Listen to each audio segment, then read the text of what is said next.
Hello, everyone, and welcome to Dice Roll, the Queerest Pathfinder Podcast on our planet, where we ask the hard questions like, who would win in a fight? Every single god in Golarion, or 1 billion of every single monster in the bestiary? Oh, I'm gonna say 1 billion of every monster, billion of every monster in the bestiary. Okay. Does the bestiary include, like, this is one creature, like this is the one of this type of creature? Does it include those types of things, like the really scary unique ones? Things that are? Well, let's say right now we're talking about specifically Monster Core, right? Okay. So I think that has a couple of like unique creatures. I think that's got like Tree Razor, who is a demon lord, which, well, not quite, but he's up there. That in itself is going to be a problem. Okay, right? So it's 1 billion of every single thing. Yeah. So that would be 1 billion tree razors. Yeah. And are we counting this is only like the regular gods, or is like the outer gods and like the ancient ones too? I said all the gods in Golarion, so I think we're going to count all deities. Well, ever. Then I think that the gods would win, because there are I'm changing my vote to the gods. Yeah, but the outer gods are lazy fucks. They're lazy, but if they're fucking attacked, they just wouldn't die. Okay. So is everyone on team gods? Because I'm opening up my Monster Core right now. Yeah, because even if they don't fucking like, even if like they're attacked, they're not going to die by those things. Okay, I have a counterpoint. I don't think the gods are beating one. I feel 1 billion of each that's gonna be a fucking logistical pain. Let's change it to 1,000 of each individual creature. The gods, then.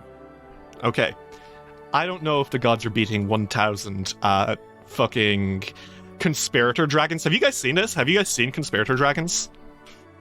I think they might. They could. Have you guys seen conspirator dragons? No, I haven't. I think you showed me once. But Here, it's been a I'm while. posting a picture.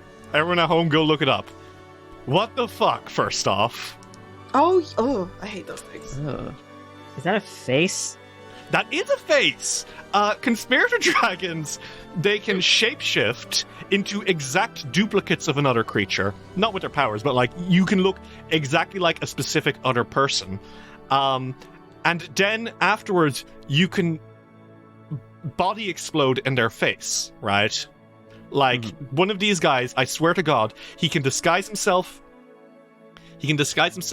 as a creature, as a god, let's say. Like, fucking Iomedae, right? Iomedae, she's going over her plans, and then, who's that walking in the front door? It's Sarenrae, and Sarenrae is like, what's up, Iomedae? And she's like, oh, not much. And then Sarenrae fucking explodes in her face in a blast of flesh, and the conspirator dragon's like, haha, gotcha, bitch, and then fucking runs.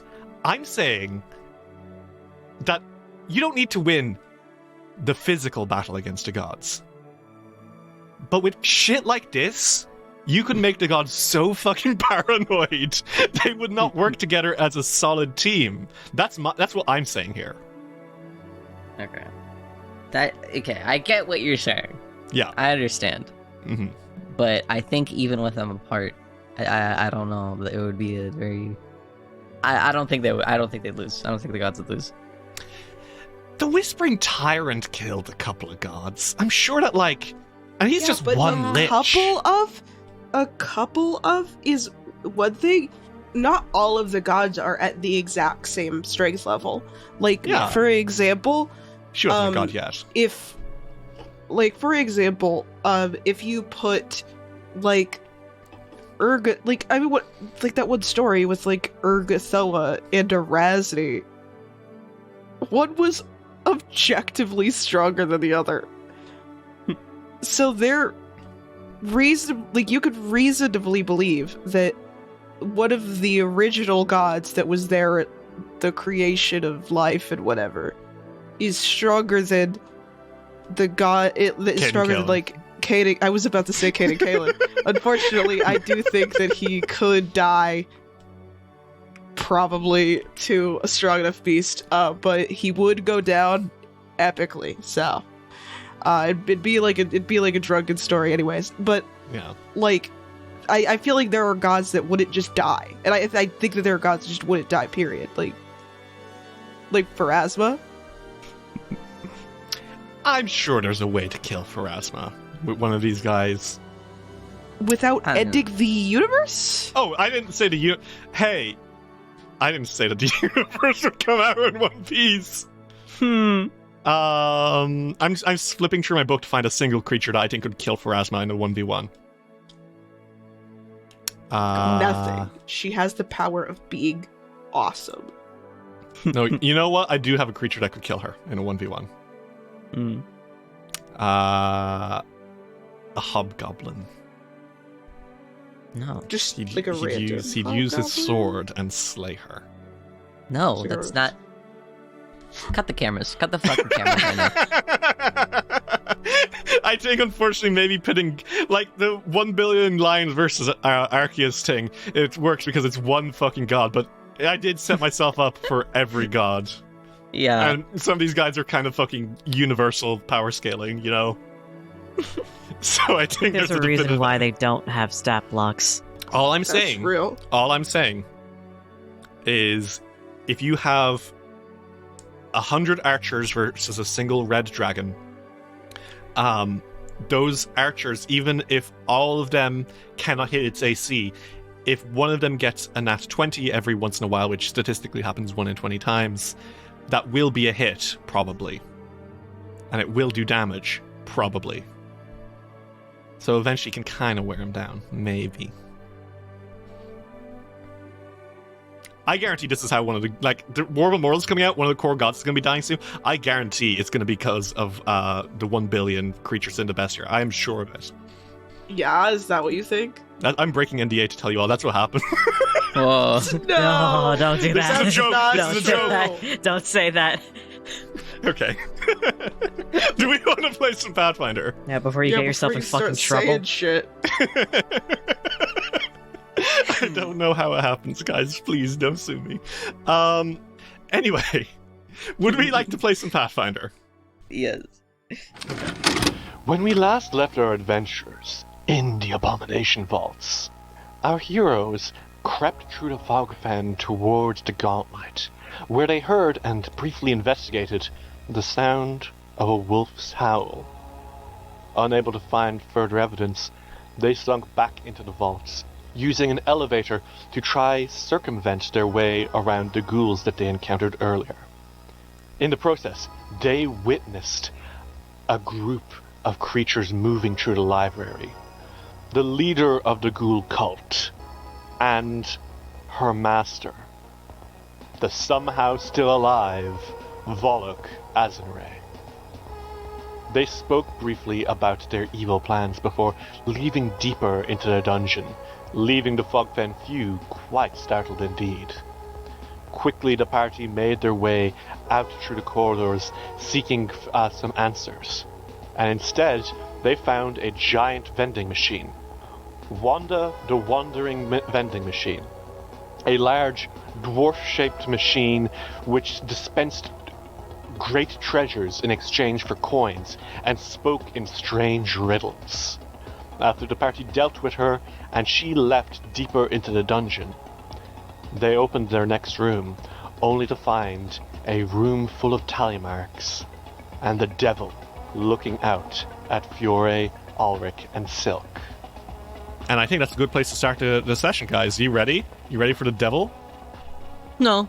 Well, too bad. The devil Fuck. did come down from Georgia, and he is looking for a soul to steal. Ah, shit. So, Alrik, Silk, and Fiore. Fogfen Few. The three of you stand as you look into this cramped room, scratched with tally marks all over the walls, floor, and ceiling. There is a prison cell to the left of the room, and to the right, a fiend sits. He is a bulky figure, broad shoulders, glowing yellow eyes, a bald head, a magnificent beard, and long, curling black horns. The man with his goat-like legs and his flickering tail leans back in his seat as he looks at you, trident held in hand. And he cocks his head and says, "Right. How are you all doing, and what the fuck do you do?" Well, Fiore's having a great and normal day. So great and normal that he is holding his shield in front of the other to shield everybody. I think the normal reaction is shock. And that is what Silk is feeling. Confusion? Why the fuck is this guy here? Like, Silk could, like, understand, like, that little fuckhead that we ran into that was licking the floor earlier. Bad contract, whatever. Why is there another one? Why is there another one of these assholes here? And how's Alrik? Also, in a bit of a state of shock. Just who the fuck is this and why are they here kind of thing. Also, another devil. Great. Fun. Awesome. Super cool. Especially Alrik, since you know Fiore seems to have some angst about devils from your conversation with him. Ah, fuck. Yeah. You know when you see something and you're like, oh, this is going to trigger the fuck out of my friend, and you're not particularly affected by it, but you're like, ah, shit. Yeah. But this devil, he doesn't get up. He doesn't like start going, souls for me. He just kind of sits there like, ugh. And he kind of nods and says, He's just gonna stand there or what? I guess so. What brings you down here? I do reckon it's probably a better question for you lot, honestly. No I offense. asked first. Not that that's a problem. Yeah, you did ask first, but it's no offense, it's kind of a shit question, considering I've been here for 500 fucking years, and you've been here for like, well, I don't know, but you haven't been here before. Okay, fair. 500 years? Well, yeah. I see you. Look, he kind of like sits back and says, "Look, I'm a devil. We know our sneaky talk and our looping around legalese. I see you avoiding the question. Who are you, tree? What are you doing here? What's with him staring at me like that?" He points at you, Fiore. Fiore keeps staring at him like that. Don't mind him. Silk is like, physically like leaning over Fiore with like a hand on his shoulder, as if like, it's okay. And he's giving this devil a nervous smile. We're just poking around down here, you know. 1 second. And he fishes through his pocket. I haven't had to do this in a while. Intruders, you have come here, and you shall... intruders, you should not have come here, for it shall be your doom. Hand over your weapons and armor, and step into the prison over there. And he kind of tums non-committally at the prison. I'm not doing that. Fair enough, honestly. I can't, be honest, I can't say I'd fancy doing that either. You're not very passionate about your job. Yeah, no, I'm not, honest. To be quite frank, no. Not really. Ever thought about a career change? Oh, plenty. Alright, come in. You're letting the fucking gust from upstairs come in. Come in, shut the door behind you. I'm not gonna fucking arrest you. Okay. Okay. Silk believes him. Fiore walks in, but he still keeps standing in front of everybody. He's got this You can put down the shield, boy. I'm not doing shit. I don't think so. Right. Fair enough, honestly. What's your name, travelers? My name is Silk. Right. Ulrich. Right. It's Fiore. Right, hey. What's up? I'm Corlock. I'm a prison guard. Do you know another devil that would be upstairs?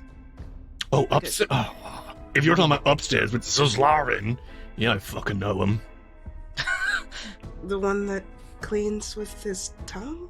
Is that what he's doing these days? He does see, for the first time, he perks up in his seat. He seems pleased. That's good. Oh, wow. Your Deserves passion is the suffering of others. Oh, yeah, I mean, he points himself. Come on. Oh, right, sorry. Actually, would you all like to make me a religion check or a bardic lore check to see Bardic what you lore. know? You might know stuff about this kind of devil. Can I make a bardic lore check? Yes, Silk, you can make it, but no, fuck off. If you pull up Icar's sheet right now. He just shows up. Okay. All of you do know what kind of devil this is. Mm-hmm. This is a Vordine, also known as a soldier devil. The vast city of Dis trains endless legions of Vordines to guard the upper layers of hell and march across the plains at the Archdevil's order. Although quick to bend their knees to higher-ranking devils and even mortals favored by Asmodeus, Vordines are relentless and cruel to lesser devils that they can call their subordinates. Although higher ranks in the infernal military are held by more powerful devils, like the Nasari, who serve as devils, a labyrinthine structure gives each Vordine a rank and certain responsibilities. Some Vordines are responsible for the battlefield commands of squads, while others relay orders from above or are set to handling specific administrative tasks for their unit. The greatest gift one can offer a Vordine is an increased rank to lord over other Vordines. What you're getting from is that this guy is probably a infernally mandated prison guard. And him look like getting a kick out of Zuzlarin the Zebub. Yeah, that's par for the course for one of these guys. Makes sense. Yeah, do love a good bit of Schadenfreude. It's kind of all I've got at this point. Well, actually, not even that, because mostly I have the scratches on the walls. I am so bored. Oof. Yeah, you certainly have been busy. I'll tell you, yeah, I'm literally not able to leave this room. Oh, ever? No, the person who made me that I made my contract with specifically told me, wait here and let no one out until I come for you. And that was 500 years ago. I can't leave, and Who did you make your contract with? Belcora Haravex. Oh, well, I figured. I see. Oh, she has a surname. She died, those 500 years ago. Last time I saw her, basically, you see that pile of mushrooms over there? He points into the jail cell. Yeah. That used to be the chef. Isn't that funny? Yeah, well, it's the only... Yes, it's not that funny, actually, anymore. It's been 500 years. I don't even think No, there's that's anything of the chef horrible. left. Oh, grow up. Anyway, point is, she was bringing him down here to have him punished for making a bad meal, and it was going to be great, you know. And she told me to stay here, stay put, don't leave, because there was some commotion going on upstairs. And then she doesn't come back, ever. She's dead. And I can't go and find my contract, so I can't go find my loopholes. And, yeah, I'm fucking stuck.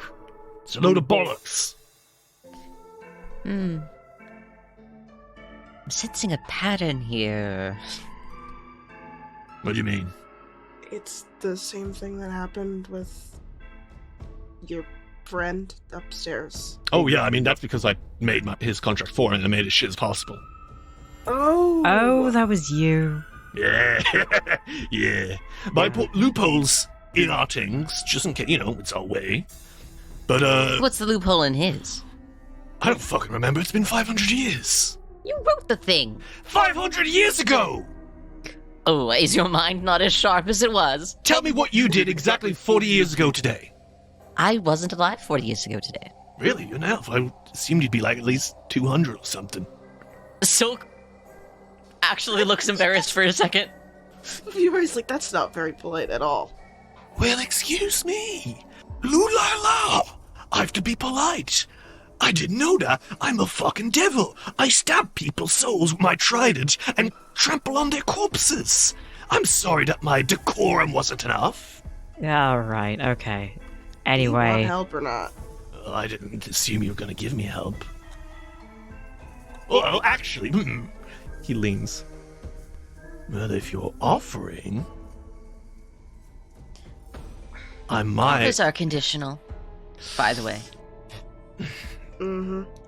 You lot seem a little bit confused about everything going on here. Would that be Very. fair to say? It's been 500 years since this place was supposed to be active. Right, what do you mean active? Is it active again? You could call it active now, I suppose. It's acting up. That peculiar light shooting through the entire dungeon is causing us trouble. Ha! Interesting. Anyway, look, how about this? If you find my contract, I'll tell you a little bit about what I know. A Specifically... little bit? Well, specifically about the past of this place. I won't go around... No tricks. I know that the sky is blue on this plane and that sand is made of rocks. I'll tell you a little bit about my employment here in the vaults. How about that? Is that a promise you can keep? I'm not in the habit of making promises I can't. And he kind of taps the floor with his trident to prove, like, I'm fucking stuck here. Because of Right. promises. So how's that? You bring me my contract for me to pore over, and I'll tell you a little bit about the infernal involvement of this place. Silk looks at Fiore. Is that something you're comfortable with? We have very little other options for people that were here 500 years ago and are here now. You could still say no. Why don't you say yes, and then I'll just do whatever I can to help you. And I don't have to think that hard about it. Alright. Silk holds out a hand and says, deal. Oh. Oh god.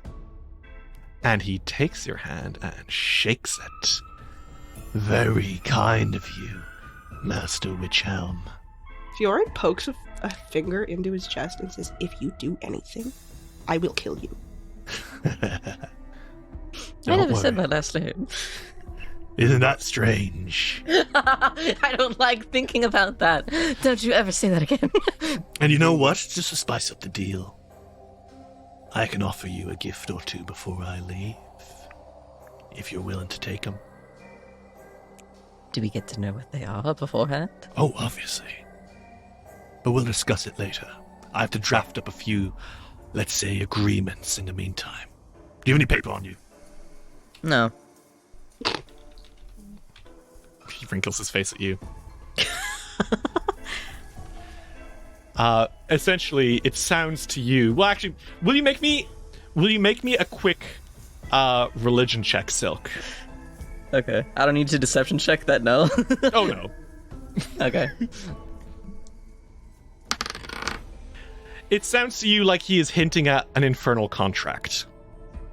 Like, giving you powers in exchange for something else. Oh, yeah. Which can be very useful and don't always mean something bad. Sometimes. No, Silk isn't particularly interested in that, and that's why he said he doesn't have paper. Regardless, he does sit back a little bit and say, you go your way. Come back to me with that stuff. And remember, your options are very limited in finding information on what happened here in the past. We are very well aware of what our situation is. Right. Well, as you were, Come back quick, I hope. You'll see if our luck continues. And he sits down and gestures to the door. Do you guys fuck off? What do you do? I mean, there's not anything in this room for us. There's besides mushrooms. him. We're not touching those.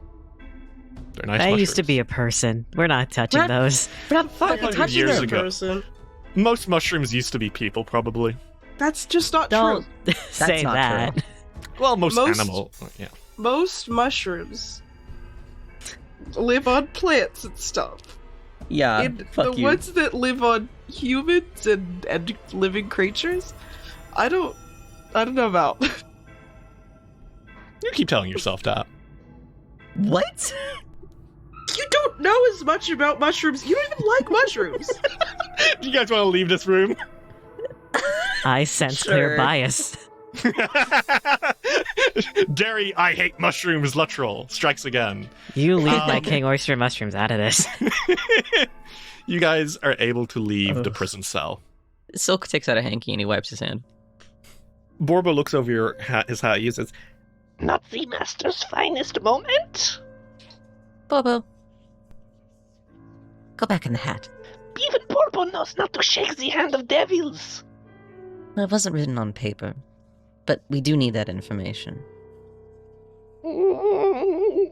If the master grows horns and starts setting fires, we must call the church. I know what I was agreeing to, Don't- Borbo. Don't worry, Borbo. I'm literally a member of a church. You know how to stop the infernal corruptions? My parents probably do. Ah, this is good then. Silk like puts his hands up. I was not infernally corrupted by shaking the hand of a devil. It made me nervous. But I trust you. okay. Ulrich, holy shit! What happened? As you're coming back into the room where you spoke with Wanda before, you notice an indentation in the wall next to where she was standing earlier. Stop. Stop it. I think he sees it at the corner of his eye and then goes, wait, hang on. There's a little cog in the wall you can turn, and when it does, there's a grinding noise and secret door. God damn it. Again? Okay, I understand I'm not helping my case. I get it. You know, at this point, I feel like it's like a gift. Maybe. It's either a gift or you were Belcora in another life. I sure as fuck hope not. I doubt it. It is a very small room, in fairness. All that is inside seems to be a little chest. A chest which, to your eye, this room actually may have been a guard post. And this is maybe where they held the guard supplies. Do any of you open the Ooh. chest? Alrik is gonna make sure it's not fucking rigged first. It does not appear to be rigged. Okay. To your eyes, it seems pretty safe. Okay. That seems fine, I suppose.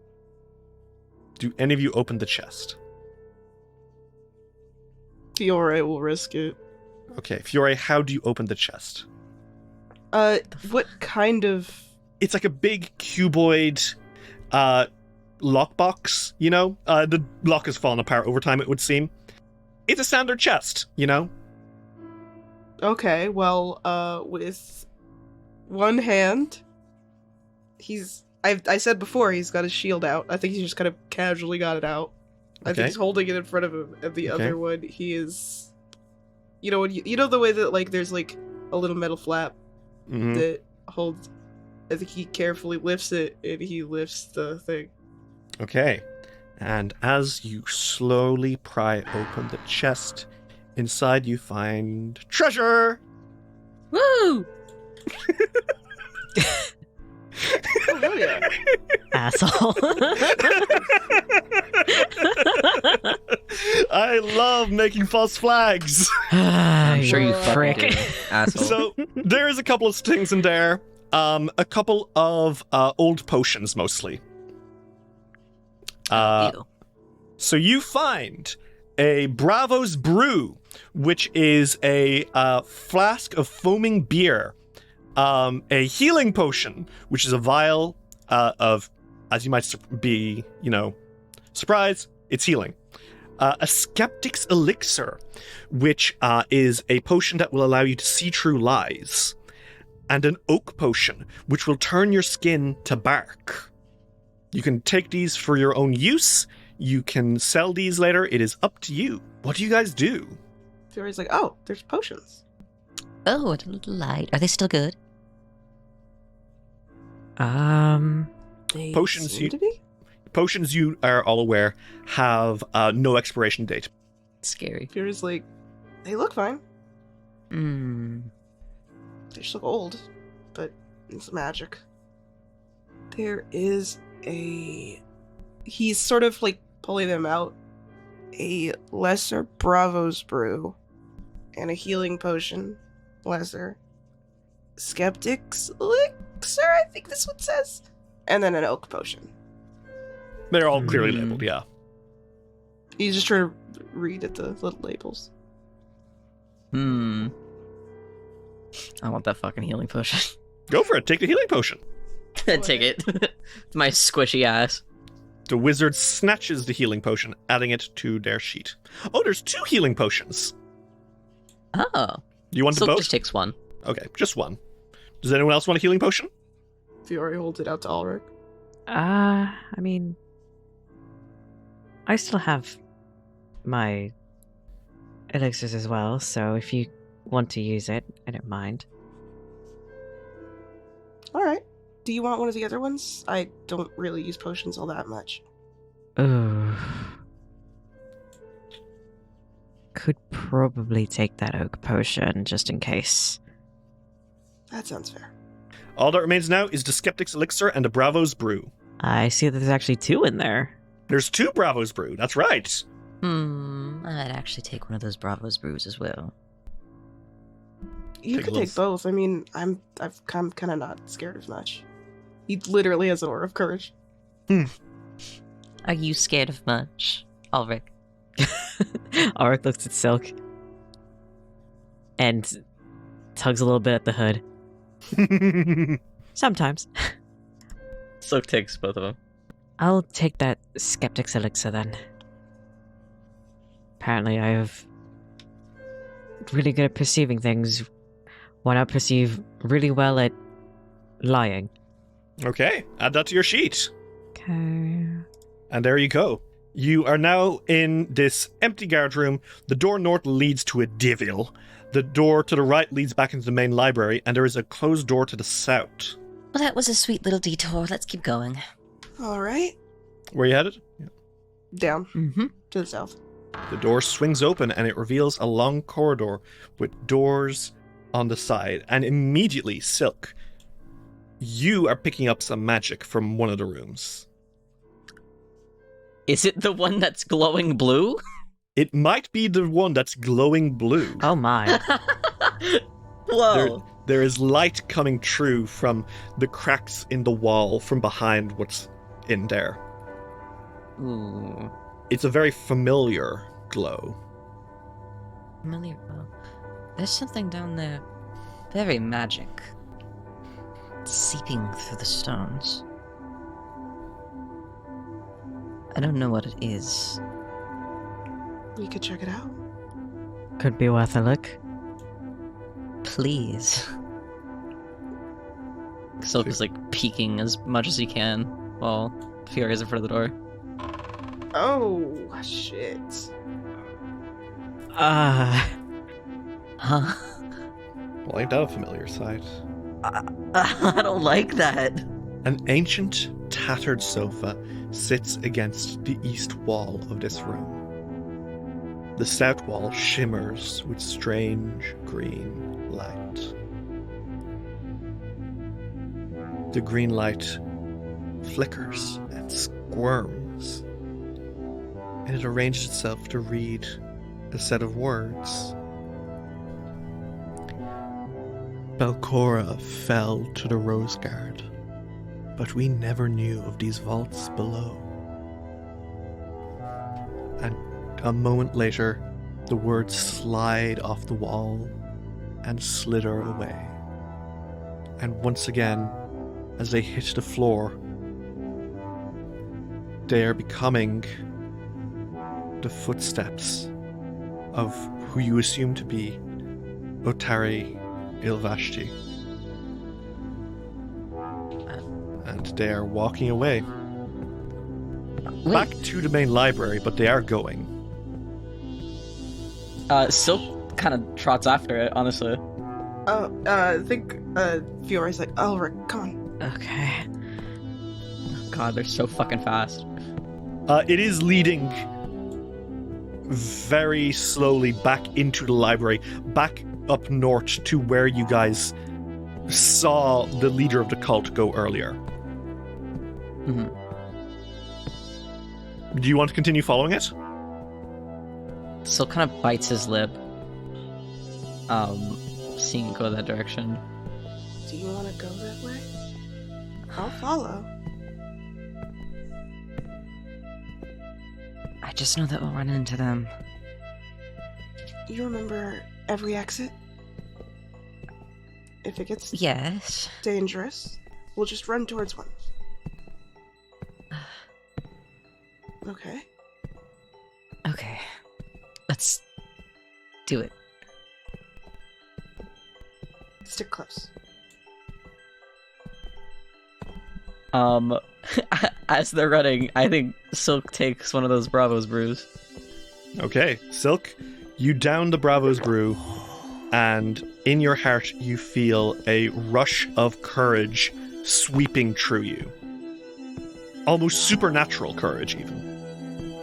You'll be okay. You're sure of it. Even now, as you follow the footsteps into darkness, and you hear the whispers of the ghouls getting louder. It leads you to the very top of the library. Slinks under the footsteps of a door into a new room, which, as you stand outside, is marked as restricted collection. Huh.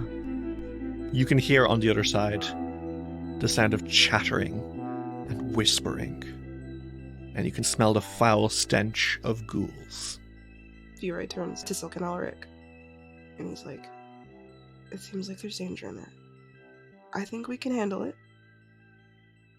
This time we're all together. He puts his shield away and he pulls his sword out. Are you ready? Silk looks a little bit sick, but he nods. He looks at Alrik. We'll be fine. We'll stay together. I'll protect you guys. Do you open the door into the restricted collection? Mm-hmm. Okay. Well, you open it.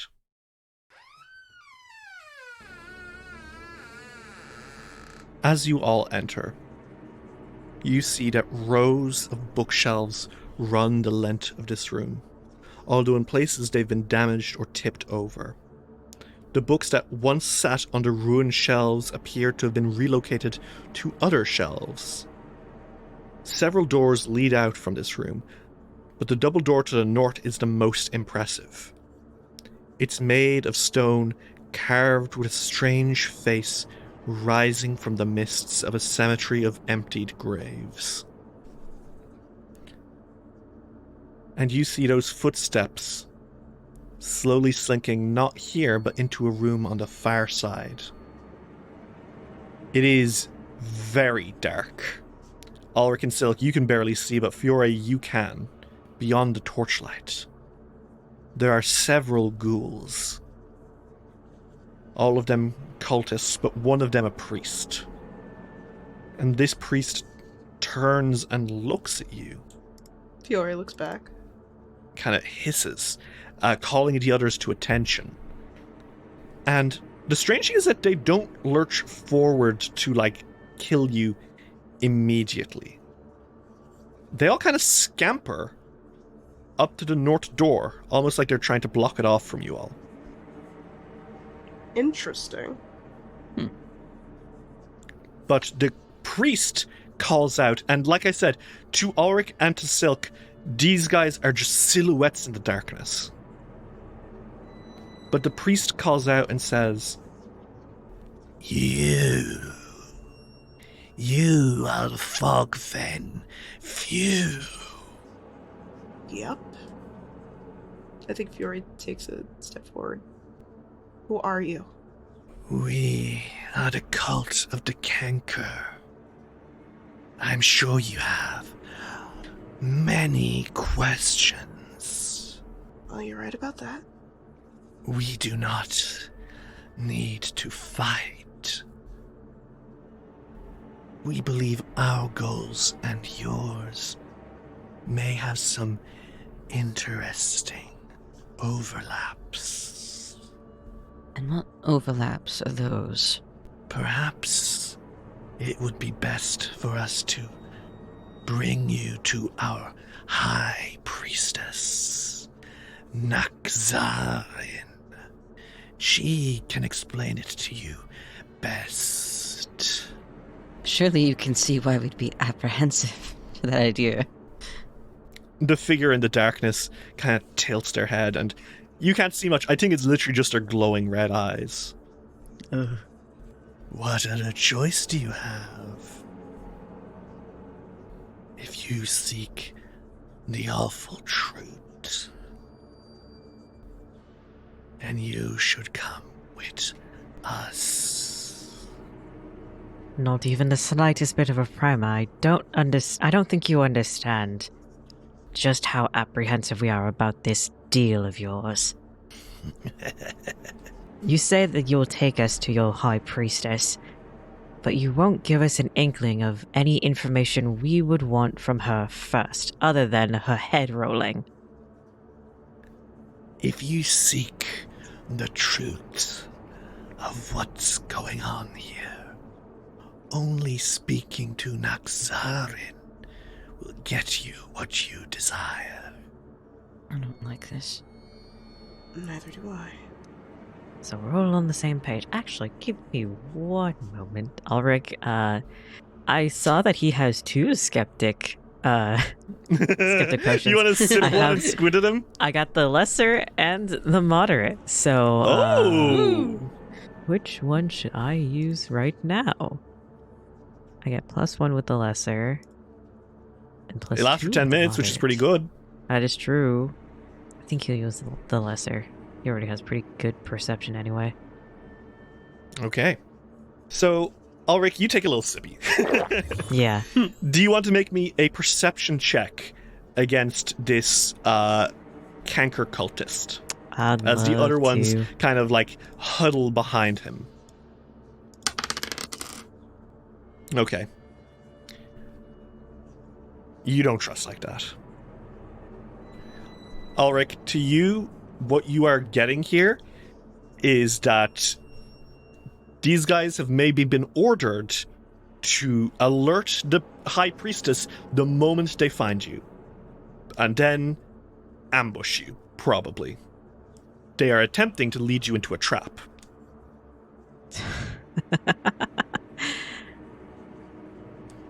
Oh, I see. You're stalling. Should have guessed. Your High Priestess and whoever she's working for wants us. Likely dead. So you're trying to get us in an enclosed space. You can't see it very well. All you see, Alrik and Silk, are a flicker of those red eyes in the darkness, reflecting like a cat's. But Fiore, with your dark vision, you can see that face of the ghoul cultist turn into a scowl. And he says, "Crafty little Empyrean. I'd say your flesh would be delicious. But we need it for the statue." And with that, he shrieks and drops to all fours and begins sprinting at you like a fucking... like a fucking man. Have you ever seen people sprinting on all fours? That's what he's doing towards you. He's galloping. Everyone roll initiative right now. It's like those it's like those people that know how to gallop like a horse. That's what he's doing, and it's so freaky. The other ghouls all shriek and begin coming forward on both legs, but this guy's fucking running at you like that. That's so fucking scary. Evil. Yeah, it should be. It's frightening. Dice will roll will return after these messages. We now return to Dice will roll. I don't like the statue part. What the fuck did he mean by that? It's weird. Sometimes people say crazy shit. Oh no, one of the ghouls got a nat 1. That's Oh, really no. sad. Oh no. That's What sad. are you gonna do? Well, The only one that rolled worse than me. no, there were 2 that rolled worse than you. Be nice to yourself. Oh. In fact, Gee. well, top of the order It's the is one that rolled a 2. top of the order is gonna be the galloping one, the cultist, who is rushing towards you all, and it's very, very fucking freaky. The cultist is going to spend his first action moving 25 feet closer to you all. Then that's going to leave him about 25 feet from Fiore, 30 feet from Silk, and 35 feet from Alrik, because you're all kind of in a ball neck right now at the door. It is then going to start by casting on you, Fiore, with a phantom pain. Okay. The ghoul's fingers start to curl, and you feel illusory pain racking through your brain, Fiore. You need to make me a will save, please. Okay. 16. That is unfortunately going to be a failure. You are going to take 2d4 mental damage and 2d4 persistent mental damage. You're also going to be sickened 1, Okay. as you feel just the world's most evil migraine shooting through you. That is going to be 5 damage, but also some of that is going to be persistent, so it'll keep coming back to bite you in the ass. Mm-hmm. That is going to be his turn, Fiore. It is now your turn. Oh, that hurts. You're sickened. What that means is you will have a -1 on all your checks and DCs. You also can't willingly ingest anything, so potions are off the table right now. What do you do? Right now, can't you, like, hack up to try and feel better or something? Yes, you can. In fact, you can do that. Do you want to make me a fortitude save to do so? Yeah, sure. 20? A 20 against this guy's spell DC is just enough. Nice. So, Fiore, how do you dispel this mental damage? Because this will just end not only the sickened condition, but the mental damage. How do you get rid of this? It's probably something, like some sort of breathing exercise or something that he, like, learned, like, straight up, like, in the church, like, because there was magic and stuff. Like, it's some sort of, like it's something that, like, his family, or not directly his family, like, one of the, like, other clerics would have maybe taught him. Especially in anticipation for him saying, like, after he said, I want to be an adventurer, it's something that they would have taught him just in case or something like that. Fiore, you clear your head and clear your mind, and you are good. That did take an action, but you are no longer sickened. So you're doing okay, and the persistent damage ends. You have 2 actions left. What do you do? He's gonna move up to the ghoul that was coming towards him, and then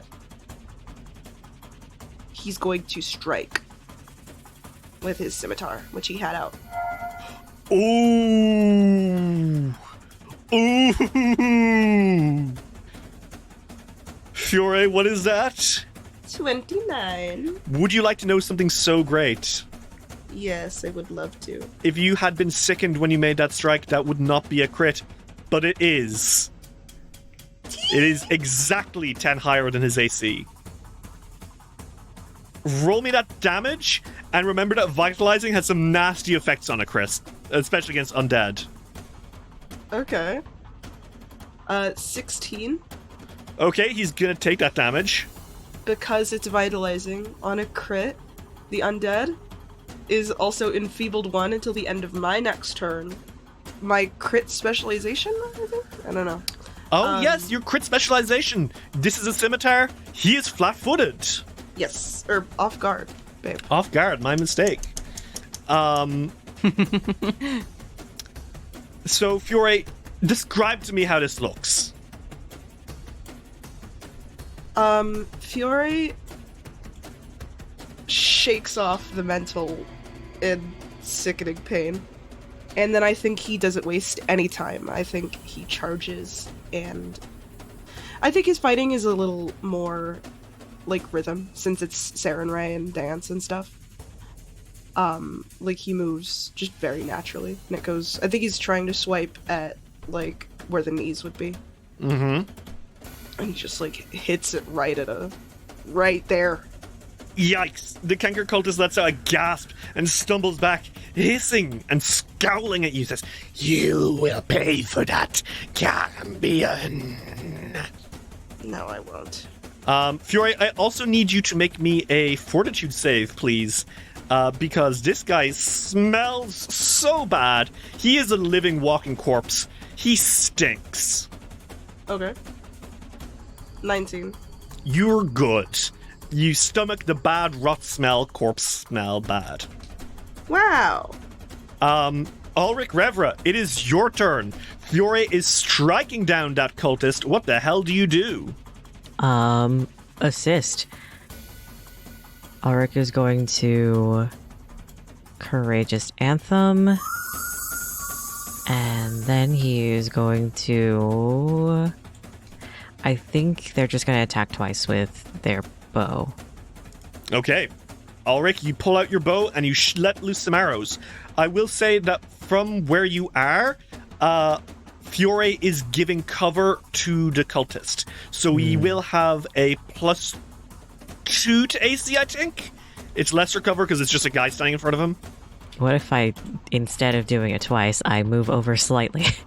Immediately, you would not have that penalty anymore. Well, repositioning yourself, you would get a nice clean shot at the cultist, and you would not have to worry about accidentally shooting Fiore. perfect. Then they're just gonna step over once and shoot once. Okay. Shoot him. Let's go. That's a 27. That is a crit because he's off guard. Again, that is a hit exactly by 10. If Fiore had not previously crit on him, and you were not hit by your Courageous Anthem, that would have been just a regular hit. But those two things stacked together makes it another crit. Teamwork. Look, you guys playing tactically. I'm so proud. Shoot him. 24 damage. Holy shit, yeah, you fucking shoot into this guy. And he shrieks in pain as he stumbles back. Holy light shooting through his veins. And he hisses and says, "Ah, the glory of the Refleshening will consume you all." You'd have to be alive to see that happen. Extra funny because he's not even alive. The Canker cultist snarls and says, "Take him to the boss." And he points at you, Fiore, and you're like, huh? And then it's the ghouls' turns. One ghoul spends an action rushing up to you and is going to make an athletics check to knock you over. Okay. That's a 22. Fiore, he trips you. You are knocked prone. Okay. But then what happens next is perhaps worse. In that he uses his next action to drag you. So that's going to be... Oh, fuck. Oh, my God. Nat 20 to reposition. That's going to be a critical success. Fiore, this guy knocks you over. Like, basically, you're fighting against a cultist who is doing very badly. When another one rushes you, pushes you over, and as you're falling on the floor, he grabs onto your ankles and begins dragging you away. Okay. And then the next ghoul's turn comes, and he also rushes up to you and begins dragging you away as well. Can we The pick a fuck? direction? And they seem to be pulling you up towards those awful double doors in the face of a ghostly scream. So let's see how far he's able to get you. That is going to be 10, which is a fail against your Fortitude DC, I assume. Yeah. And another 10. Okay, Fiore, how do you stop the second ghoul from dragging you away? I think that he takes his sword and he shoves it into the ground to try and hold himself back. Holy shit! So you're like basically pinning yourself into like a crack in the tiles beneath you as these ghouls are yanking at you, trying to pull you through this destroyed library towards the double doors. Is that it? Yep. It's fucking terrifying. They're taking you away for something and you don't know what. You have to assume it's not great. He does have to assume that. Silk, it's your turn. They've got your boy. Not for fucking long. I cast Gravitational Pull on Fiore. Oh! 1 action. Okay, what does gravitational pull do? It pulls you 10 feet towards me. Yup. It's a great spell. I love it. Oh, that is so fucking funny. Sorry. Fiore, do you want to willingly fail this save? Sure. You'll do it. Cool. Fiore, you're being dragged along, and then suddenly you feel something tugging on you, and it's like you're falling the other way. Fiore's like, ah! What direction are you pulling, Fiore, Silk? So it has to be towards me. Directly towards you. Is that what you're talking about? Unfortunately, that might slam you into this guy, but it gets You are okay. closer to us Hold again. the at fucking least. phone. Hold the fucking phone. Uh-huh. Wait. Am I accidentally using Fiore as a weapon? Can't. I think I want you, Silk, to make me an Arcana check. Okay. God, please tell me that this is actually gonna work. 21. Roll me 1d6. Okay. 3. So what happens? As the ghouls are pulling Fiore away, and he's holding on to the floor with his sword, the leader of this ghoul pack turns to you and says, "Rejoice, for your friend shall soon be made aware of the horrors of the Refleshening, the birth of our goddess once more, and you shall all..." And then, plonk! Over the back of the head, Fiore is dragged over him, killing him. Ow! Ugh. Fiore, you hit him like a truck, and you roll for a few feet, and the ghouls are staring in shock and horror. Damn. So what I thought was that Fiore was actually gonna take the fucking legs out from under him. If you had rolled lower, I would have made it a thing, but that was literally how much HP he had left. You also take 3 damage, Fiore? But like... Actually, I don't. What do you mean you don't? That's like falling damage, right? Because I'm falling in a direction. Uh-huh. I Wait, have catfall. yeah. You're so... Are you serious? Yes. I have catfall. I'm Oh, actually man. going to lose my mind. I am LMAO. actually going to lose my fucking marbles here. LMAO. You think that when I'm given the chance to take catfall, I won't? Catfall prevents all fall damage. Well, it treats fall damage as lower than it should be, but that would reduce this damage to 0. So, Fiore, you somehow land pretty decently, all things considered. You do run this guy over. That was 1 action. That was 1 action! There's still the 2 ghouls that are dragging Fiore away, and the 2 ghouls are closer to the door. What the hell do you do? Fiore just looks a little flustered. Poor Fury. Silk pulls out his gun and shoots the first ghoul who tried to drag Fiore. And he's using Hand of the Apprentice. Okay.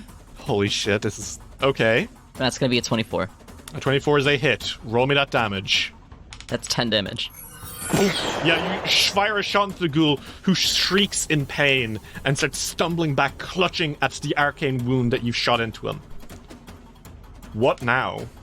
I think actually Silk is freaked out enough to drain his item for the first time. Oh, okay. So this is something you haven't done yet. Can you tell me what Drain Arcane Bond does? Well, you expend the magical power stored in your bond item, i.e. his gun, and I can cast without spending a spell slot, essentially. Hand of the Apprentice.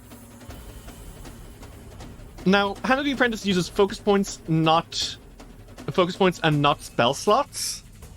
Yeah. But I like your energy here, and I will let you trade, because the way this works, especially since you're a universal theory wizard, is you can basically drain each level spell once, right?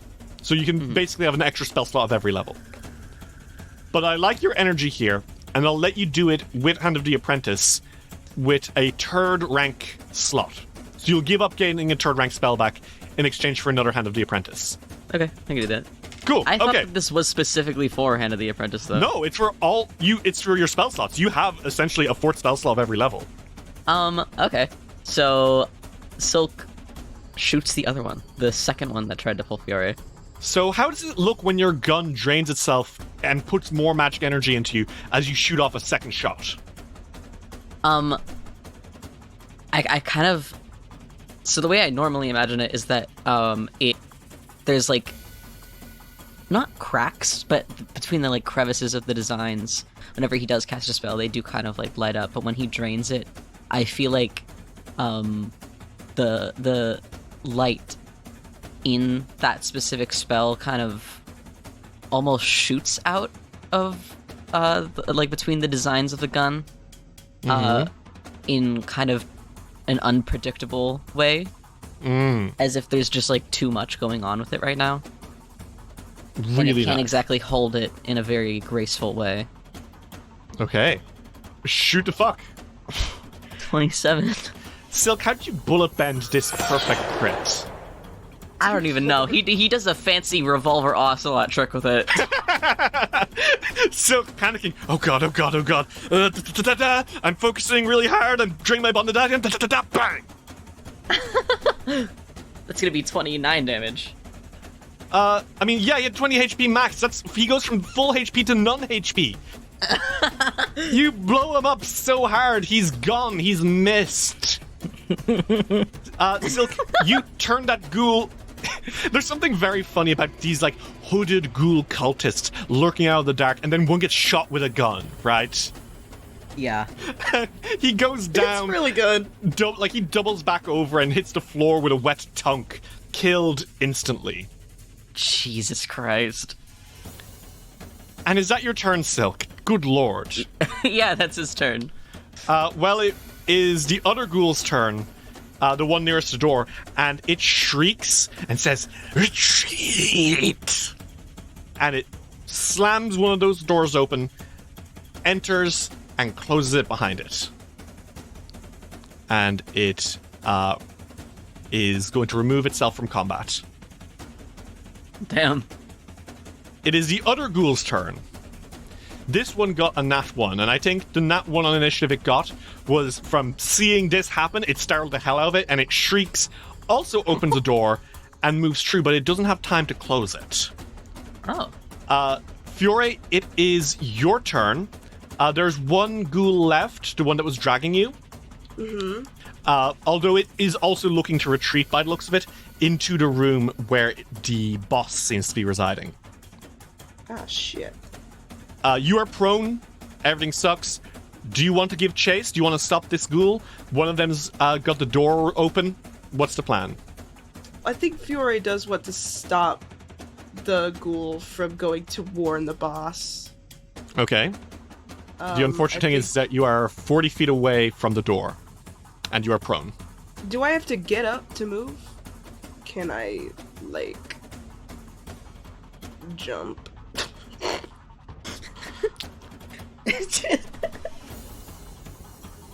I want to say yes. It's so funny. Actually, I don't think it's fair that Fiore has to have half speed on all fours, Terry. Yeah, why can't he crawl like one of the Okay. ghouls? Yeah, actually, I'm gonna I am Oh, are you invoking that? Are you invoking this? I'm invoking you should let it happen. I think that he should be able to run on all fours. Okay. I want you to make me an athletics check. And if you want to do this in future, you have to pick up quick crawl. You gotta do Okay. that. But I'm invoking rule of it makes sense. for reasons yet disclosed. Oh. Which is such a frightening thing to say. Nimble It's totally crawl. not fair. Normally you can only crawl 5 feet rather than when you crawl you move 5 feet. You can only basically step. However, with nimble crawl, you can do basically half your speed. Okay? But in this particular case, for the heroics of it, I will let you spend a hero point and make an athletics check to attempt to chase. Okay? Okay. Here you go. Okay. I will let you this one time do it. Fiore, You should do it the every others time. see you in the darkness, your torch dropped on the floor. Pounce up and start crawling at an extremely quick pace past everyone towards that door. Yeah. And you get there pretty quick, and you see the ghoul on the other side who is struggling to shut the door in your face. What do you do? How many actions do I have? 1. You're still prone in that you are crawling towards him. Which, by the way, Silk and Alrik, you just barely saw him do that. That was freaky. That was freaky. That was, like, it was bad enough seeing the ghoul do it. Seeing Fiore do it? In full you didn't plate, know. no less. You didn't know he knew how to do that. I'm gonna invoke another thing. What is this? Pounce on him. Oh my god. I'm really bending the rules here, but It's just accurate. I just didn't think that I would need to do it. Please, Make me Fiore an athletics FNAF jump check. scare. make me an athletics check to basically lunge on this guy. Do you know what just happened? Do you guys want to know what just happened? Oh god. Oh, hold on, I have a gift that it's really important. Please send the Foxy jump scare. No. Is it gonna be the guy? Oh god, what is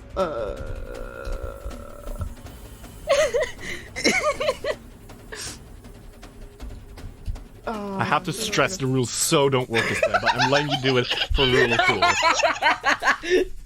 You have sent the fucking Miguel O'Hara chasing thing where he's like running like a gorilla. Oh my god. what do I need Please. Make me that legs check again. And again, this is so not how the rules work, but we are rule of But cooling it's it here. so funny. It is so very funny is the startling issue. for you all to see Fiore scramble off like an animal and then lunge at this guy. And it works. Oh, incredibly. Fiore, you pounce, and with your last action, you are not quite grappling him, but you are holding on to him, right? I'm not going to let you grapple him. I'm going to let you cling to him and be there in his space. Yeah. And you're on the other side of those double doors. And Fiore, you look up as you're wrestling against the ghoul who's shrieking to horror. Fiore's got his teeth up. He's got his sharp ass teeth, and he looks up. He's like,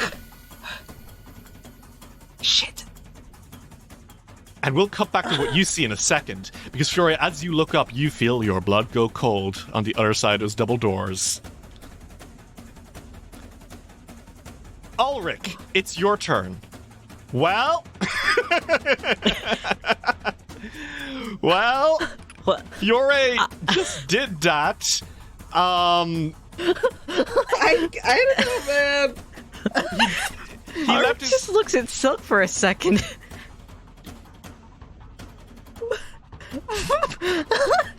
That. You know what? Later. We'll unpack that in a second. There's still an undead man in front of us. that undead man is looking around startled. He doesn't know where to go. He was gonna retreat, but he just saw Fiore fucking tiger Even crawl the towards ghoul him. is shocked. Yeah, the ghoul's like, Hey, I understand coming from us, but that's a guy.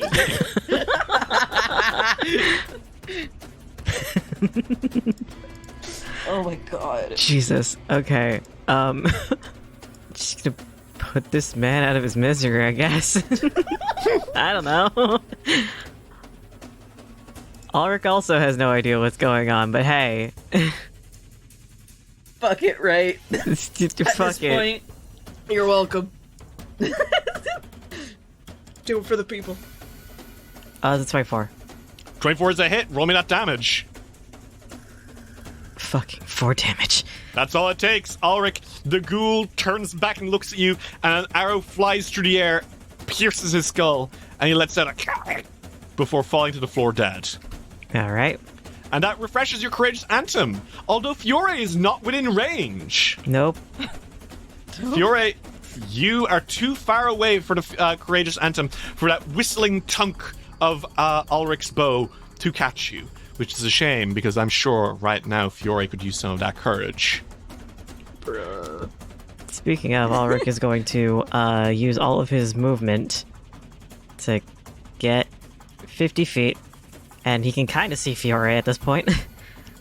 Yeah, so Alrik, can you see what's beyond the door, or are you not able to see it? He's able to see a little bit of what's through the door, but nothing that's like... I don't see anything that gives me pertinent information. Yeah, it's too dark. Fiore's torch is on the floor. Uh-oh. You could see glowing eyes. Okay. I don't like that. Why would you say that? Silk, it's your turn.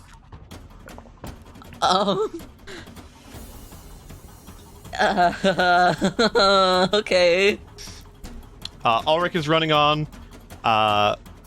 Fiore's torch is on the floor.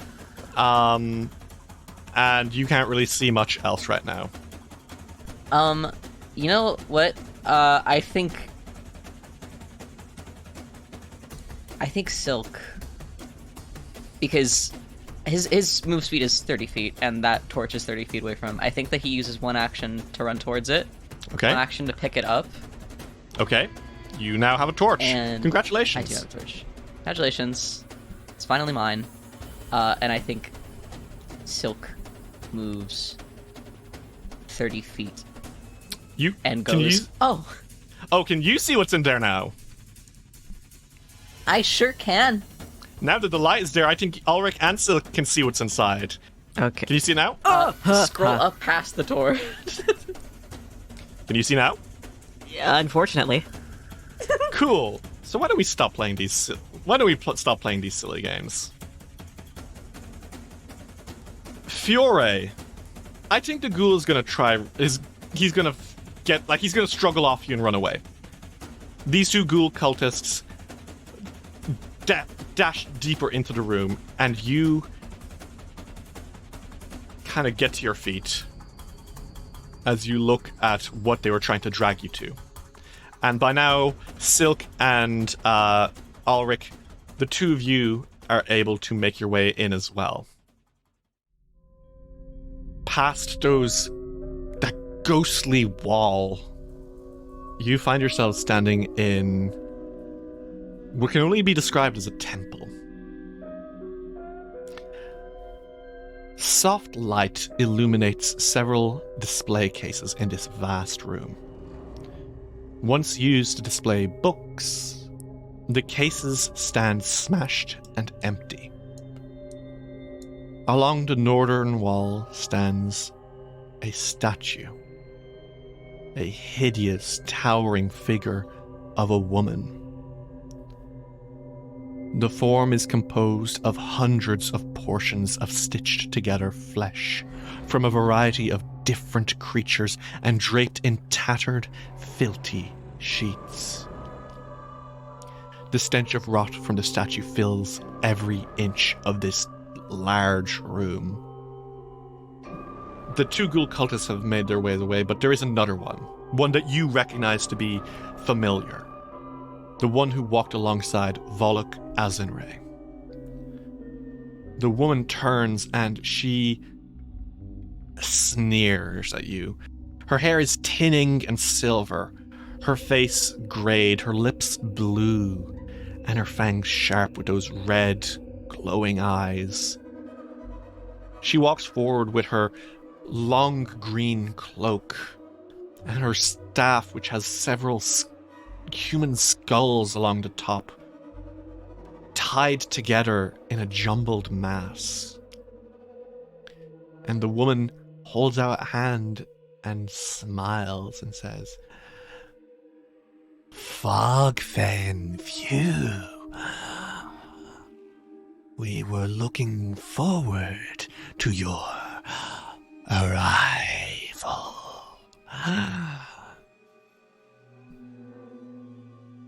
Come in. I think Fiore is gonna stand in front of the others and is like, "Just stay behind me, okay?" Mm-hmm. And I think he steps into the room. Okay. She steps a little bit closer too, smiling. And she kind of waves a hand at the awful, rotten behemoth behind her and says, "Isn't it grand? We have been working so hard to put it together." Is this what the refleshening thing is? You've been listening well. Yes. This is our magnum opus. The vessel within which our goddess will return to us. You intend to revive her? But who is she? The greatest and most beautiful of women. The most powerful and dangerous of mages.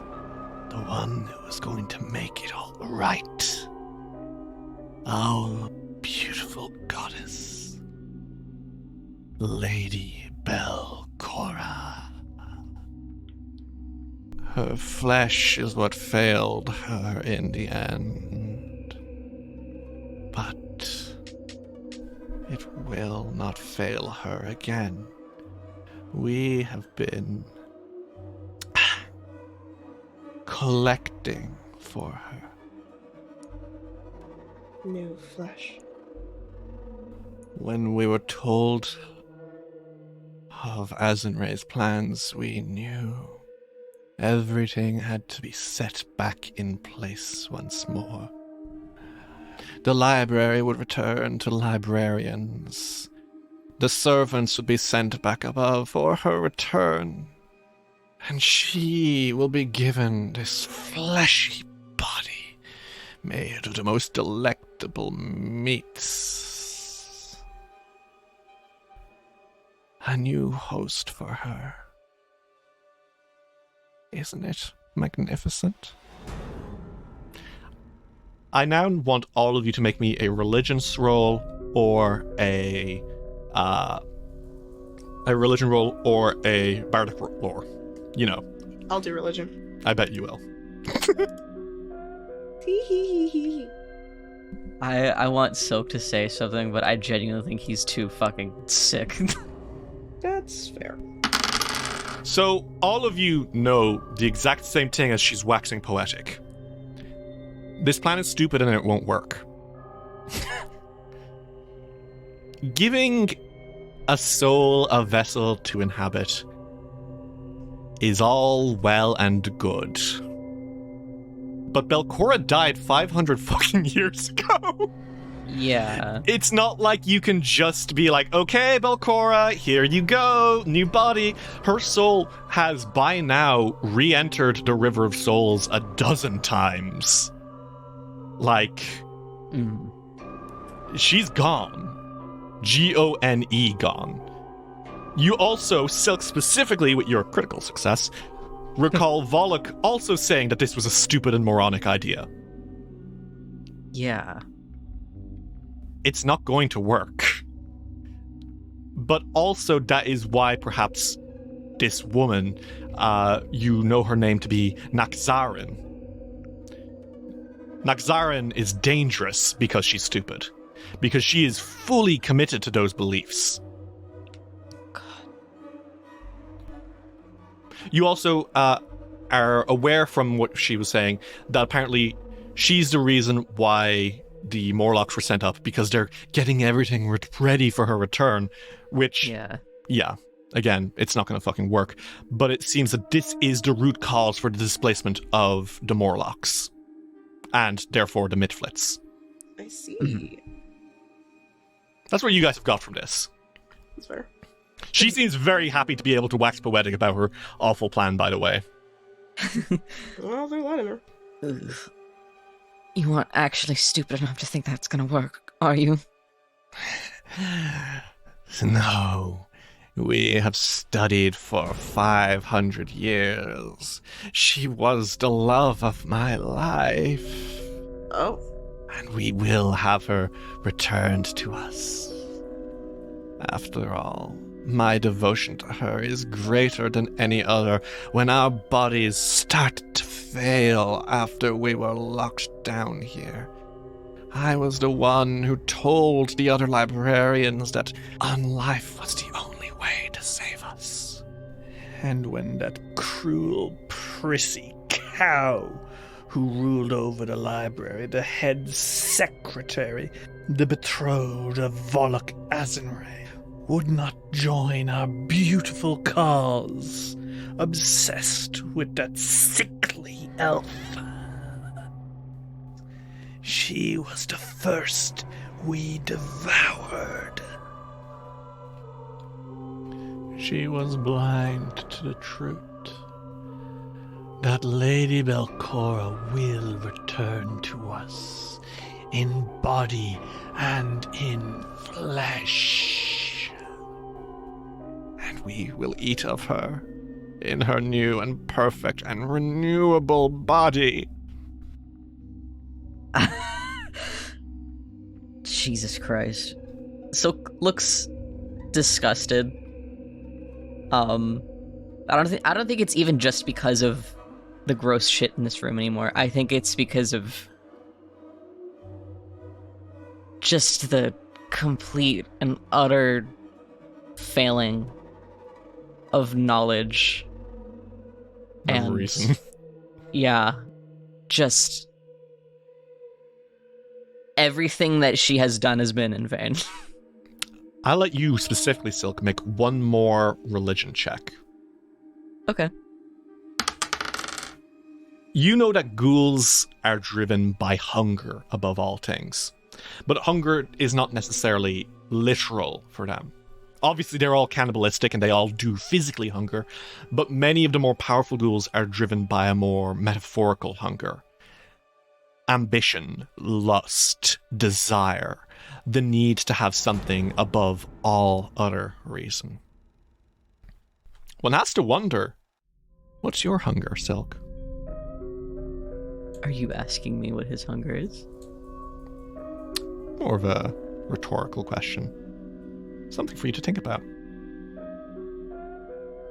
I don't want to think about that. Regardless, what do you guys do? Genuinely, I think Silk just has his hand on his gun. Alrik is assessing the rest of the room. There are these two ghouls, Alrik, you can see, who have kind of hidden around the corners, although you don't know if they're even going to get involved. Nakzarin here seems to be the main threat. You turned yourself undead because you thought that it was the only option you had? No, we had many options, but this one was the best. The one that would satisfy our hunger the easiest. We won't let our work for Lady Belcora be in vain.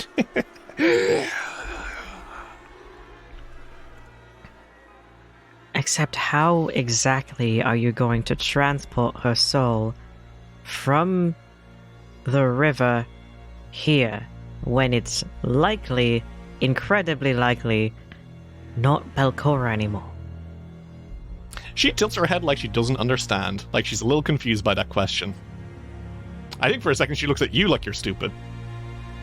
You're joking. You're a librarian, you haven't read a single book, are you serious? It's been 500 years. Exactly how much have you studied? And she begins to cackle.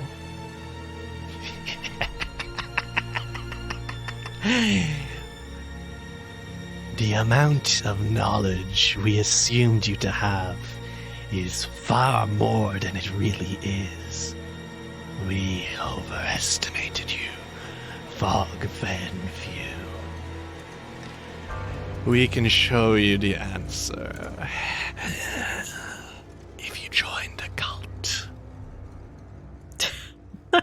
Now it's my turn to laugh. Excellent. Then you won't join us in soul, but... And she raises that staff. You will join us in body. And with that, she steps forward, and everyone, I want you all to roll initiative. God. Okay. Hate this. Hate everything about this. Good lord. Holy shit. This fucking music goes ham. Good lord. So, top of the order, unfortunately, it's gonna be Naxarin. The two ghoul cultists are not getting involved. They, I think, are mostly just watching and hissing from the sidelines. Naxarin, however, she is going to start with a noise blast. A cacophonous noise blast explodes out, dealing 2d10 sonic damage. Everyone in the area must make a fortitude save, please. So that is going to be a 10-foot burst over here, which actually lovely catches everyone. So all of you, make me a fortitude save as a screaming explosion appears around you all. 22. That is just a success, buddy. So, Alrik and Silk, you both succeed. Fiore, you fail, I'm afraid. Yeah. That's me 7 damage to Fiore, and half damage to Alrik and Silk. Fiore, you're also going to be deafened by the screaming sound that erupts through your ears for 1 turn. Naxarin is then going to spend her last action casting Shield on herself. A bubble of dark energy with white cracks appearing around it pops around her and then seals into her skin. So she now has Shield cast on her. Alrik, it is your turn. Youch, what do you do? Courageous Anthem. And he is going to envelop as much of the entire room as possible. Okay, yeah, that is going to get everyone in the room, but as a heads up, because this is a composition spell, which has a verbal component, Alrik, this is not going to affect Fiore, because Fiore is deafened. Right now, your ears are ringing from these noise blasts that you were affected by. Thankfully, you and Silk are both still affected, but yeah, heads up, deafened is nasty against you. And I actually think that they're gonna cast a Sure Strike on themselves as well. Well, that black and red energy courses through you as you take a perfect aim.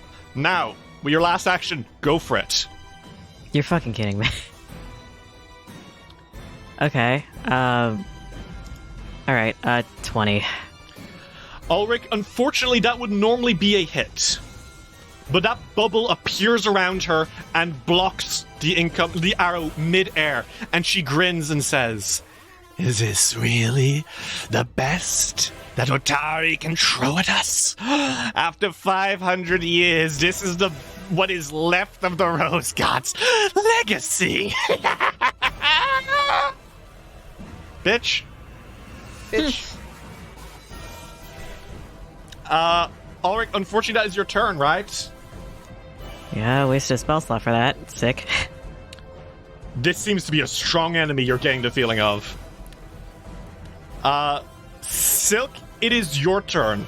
You just watched Alrik do a true strike and still get blocked by the bubble. Jeez. What do you do? Hope and pray, bitch. Oh god. I think I'm gonna 3-action Force Barrage. Oh shit, okay, lol. You're like, fuck this bubble.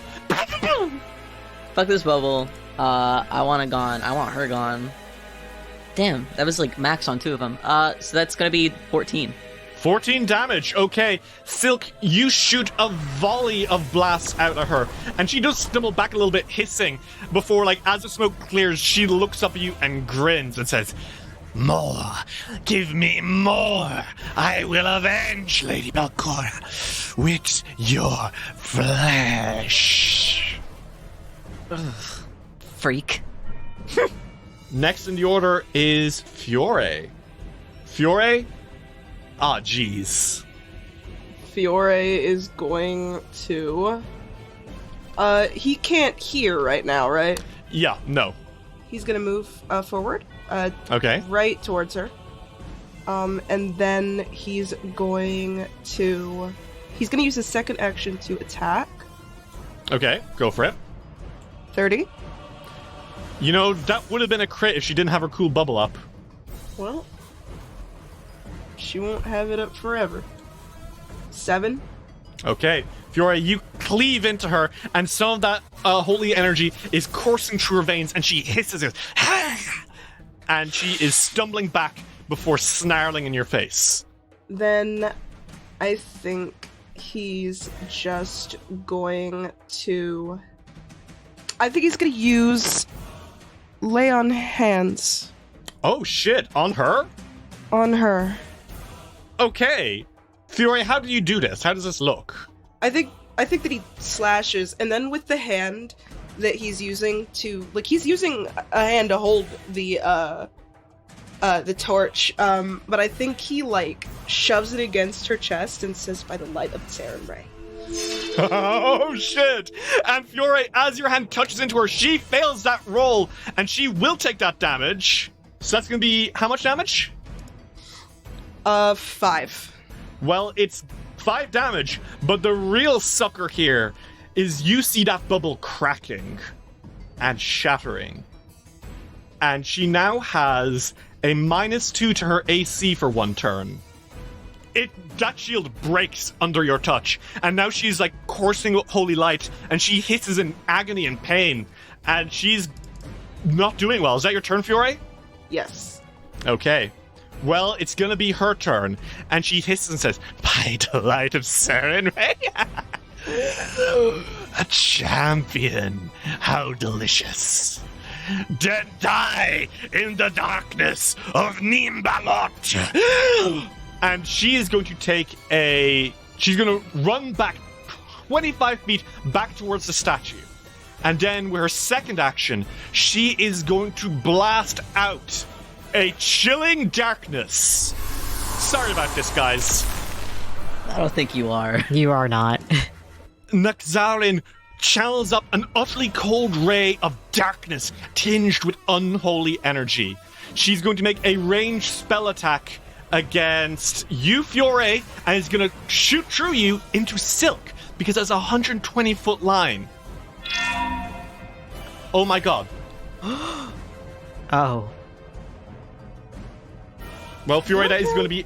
As an ally? Do I count as an ally? I'm afraid not. Well, Silk, it's only a hit on you, but it's a crit on Fiore. Which is really bad news, because Chilling Darkness does double damage already against people with the Holy trait. Oh no. Let's roll this damage. Fiore, that's going to be 76 damage to you.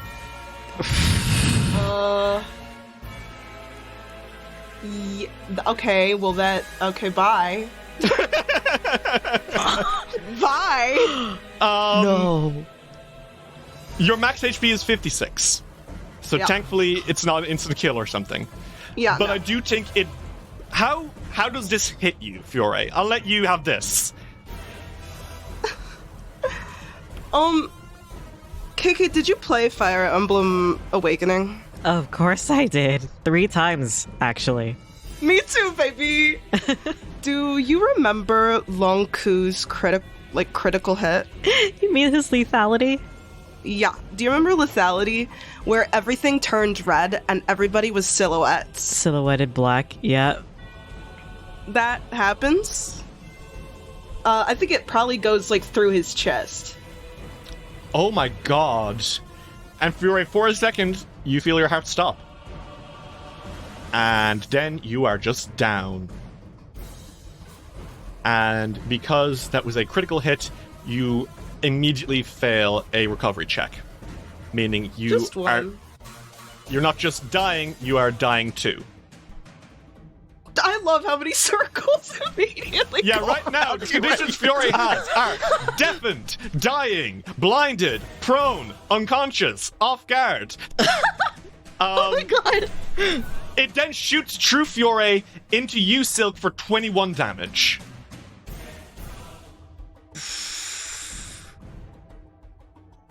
Oh wow, Silk, that almost kills you too, huh? Yeah. Holy shit, thank god it didn't. Or this might be an infamous Abomination Vaults TPK. Alrik and Silk, the two of you watch in horror as your most capable warrior, the one specifically ready for fighting undead, has to fall to the floor defeated. The other ghoul cultists cheer as Nakzarin hisses and says, That's what you get for using the light of the sun on me, you awful little thing. That's her turn. She does take, for what it's worth, 1d6 persistent vitality damage. Oh, thank God for that. Yeah, thanks. So that's going to be okay. an additional 5 damage to her smile. That's that amazing. makes the blow a little softer, Yeah. doesn't it? And she's still got that vital damage happening to her. Oh my god. She's not looking great, I'll be real, but Jesus Christ, that sucks. Ulrich, it's your turn. Oh no. Oh no, indeed. Heightened spells are a thing. Heightened spells are Yes. an amazing fucking thing. I'm casting one immediately. 3rd rank suit. Like right now. Okay, go for it, please. Well, 2nd rank. Yeah, 2nd rank. Okay, Suit. go for it, please. 23. 23. Fiore, that's 23 healing. You are pulled back into consciousness by the feeling of, like, the returning of feeling into your hands, like warmth passing through you as Ulrich clicks his fingers along with the cosmic tempo. You're good, but you're still down. You're no longer dying, but you are wounded too. Okay. Which means if you were to go down again, you'd be down to dying 3. If you hit dying 4, you're out. Alright, back to you. You've 1 action left. Good lord. For what it's worth, you see her shield is cracked. She is an easy shot right now. Well, let's fucking see if you're right or if you just jinxed me. 26. That's a hit. Roll me that damage. Fucking bitch. God damn. That's 3 damage. Well, 3 damage, and you continue your heroic anthem. Uh-huh. Would you have rather to just continue it with no recourse? I would have rather it be higher than a fucking 2 that I rolled. That's life. That's real. At the very least, I think he grazes her temple and shoots the statue for a good fuck you. Oh shit, she looks pissed. It gets, like, it cuts her, and she doesn't seem to care. Then she hears a wet tongue. She says, "You! How dare you!" You can thank a servant of Halkamora for that one. Okay, Silk, it's your turn. You've got how much HP left? Well, I don't want to think about that. Let's not think about that right now. I'll tell you, it's 7. Oh, it's 6. My mistake. Sorry. Shut up. Okay. Shit's dire. Mm-hmm. Things are fucking dire, and dire consequences. I think we need dire reactions. I'm gonna have to move to use this spell. Okay. It's only 60 feet in range. I'm 70 feet away. Okay, that's So fine. I think I'll move about 25 feet before I take out my gun. I already had it out. Yeah, that's fine. Before I aim my gun at her and I cast 2-action Blazing Bolt. Blazing Bolt, tell me about it. It is a second rank spell, and since I have raised it to 2 actions, instead of 2d6 fire damage, it is 4d6 fire damage on a hit. Oh dear. Okay, well, make me that shot. Her AC is lowered. Oh my god. 29! Holy shit, that's a crit because she got laid on hands. Holy shit. And because of your courageous anthem. Holy shit, teamwork makes the dream work. Teamwork makes the fucking dream work, doesn't it? That... Okay. Holy shit. 20 is the base damage. Okay. That's without doubling anything. Wait, are you serious? Yeah. Okay. Silk, what you see is as she's stumbling back towards the statue, she turns to it and she grins and says, Lady Balcora, I apologize, but I must feast on your flesh to dispel these creatures. And she is reaching forward and she is pulling a stringy stitch of Morlock flesh off the giant flesh statue, and she's starting to devour it, and you can tell that she's healing. How do you stop her, and how do you kill her? Because she had exactly 40 HP left. Jesus Christ. Okay. I think Silk sees this, and he doesn't want her to heal, and honestly, right behind that, I think he doesn't want this statue to exist anymore. And so I think as he steps up just a little bit behind Fiore, he, with everything he has magic-wise right now, points his gun and just a massive flare of fire balls up at the tip and shoots straight through her and into the statue as well. Oh my god. And it goes up in flame as fast as it possibly can. You blink and it's on fire. Magzarin lets out a yell as she falls to the floor. And she's not immediately dead, but she looks up at her statue and cries out, Lady Belcora, you will be avenged. And just like that, you've killed her. Silk rushes to Fiore. Then Alrik does too. The 2 ghoul cultists who are here shriek, and I think they're just gonna fucking skitter off. They're getting the hell out of there. Fuck them, they don't matter. Hi. Are you okay? I'm okay. I'm okay. Don't scare us like that. Sorry. No, it was an accident. It's okay, just, you're okay.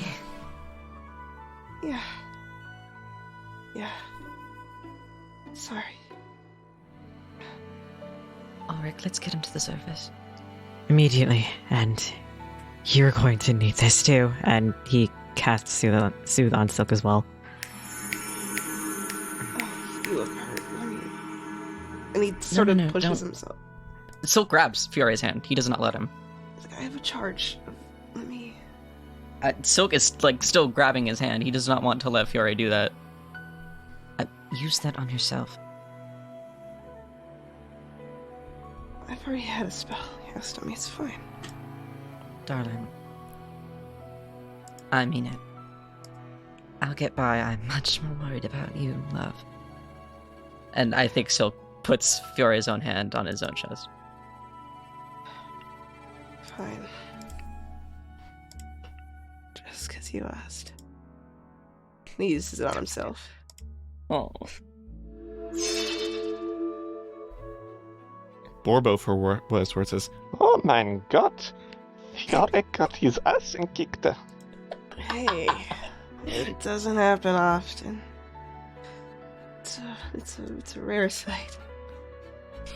This was Lady Naxarian. She was deputy librarian. A little bit. Very scary, but She turns she's the dead now. she turns the librarians into the cult of Mistress Belcora. It seems.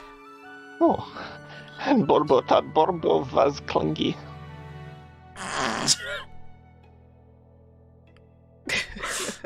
Well, I guess someone's beat you out. What a ride. Let's get you up, okay? Yeah. You help yourself up, and that awful fucking statue, it's burning. It smells so fucking bad. Oh in here no, right it's now. awful. And Dexarin is burning beside it. Borbo looks around and says, Will we retreat back to Otari? Yeah. Post haste. Maybe we take break. Maybe all is good. Yeah? Yeah. The ghouls are gone. Yeah, the next time we come down, we can let everybody know, actually. Oh, Is this that is all? wonderful. Oh. Damn. They'll be able to move back where they want to. Yes. And we can take a good look down here when it's all aired out.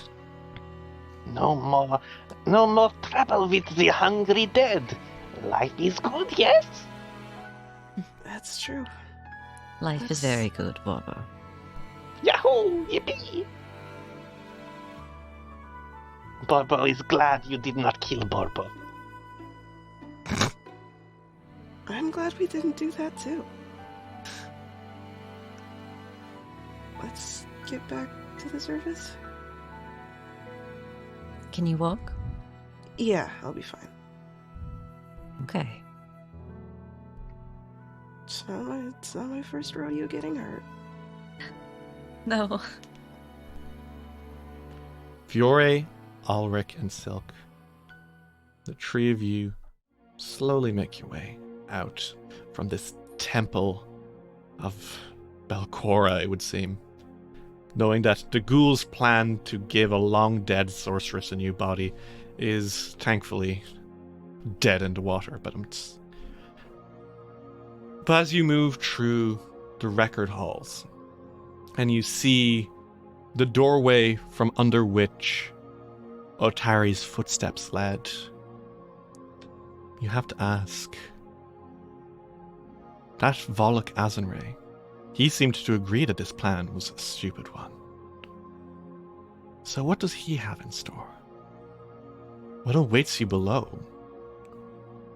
Will you finally have answers? When you return here, there won't be a faction of ghouls hunting you down at every corner. What will you find instead?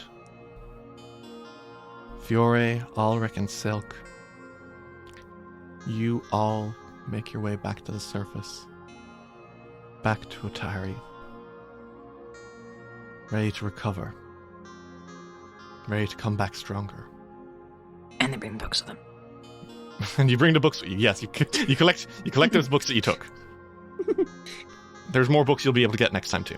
That's not the point. The point is, you have successfully bested the cult of the Canker. But as you return to the surface, your greatest foes await you on the next floor, and you will all learn a dire lesson. Thus ends Chapter 3 of Abomination Vaults, and thus begins Chapter 4, Long Dream the Dead.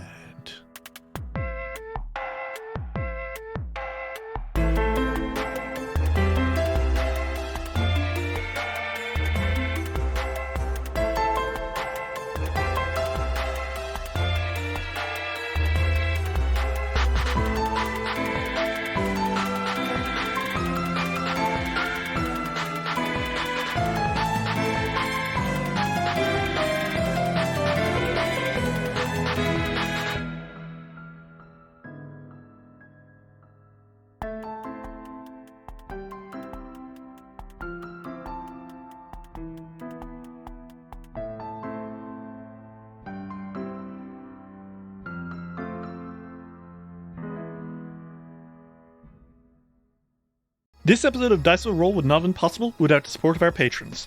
Kyumko-chan, Alexia Blackthorn, Lightning Scar, Dr. Caesar MD, A Potato, Derpy Gamer, Quinn and Boss, Princess Alavi, Emily is Gay, Dexton, Meow Mai, Abigail Wallet, Knight the Werewolf Teacher, Ashley, Actually a Bot, Violet, Seraphine, Kyle Damon, Soldry Slobo, PBGBs, Daisy Gilliam, Lux Rexus, Baron Stormcrow, Sam Stryker, Tony Saunders, Mita, Arave, Free Wanda now!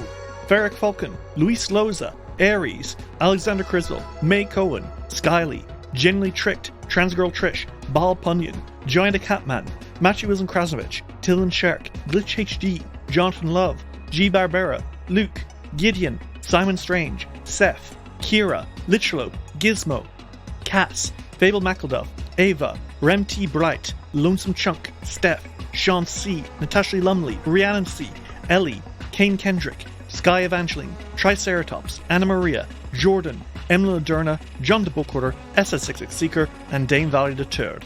If you'd like to see what you can get for helping us keep it rolling, check out patreon.com/dicewillroll today.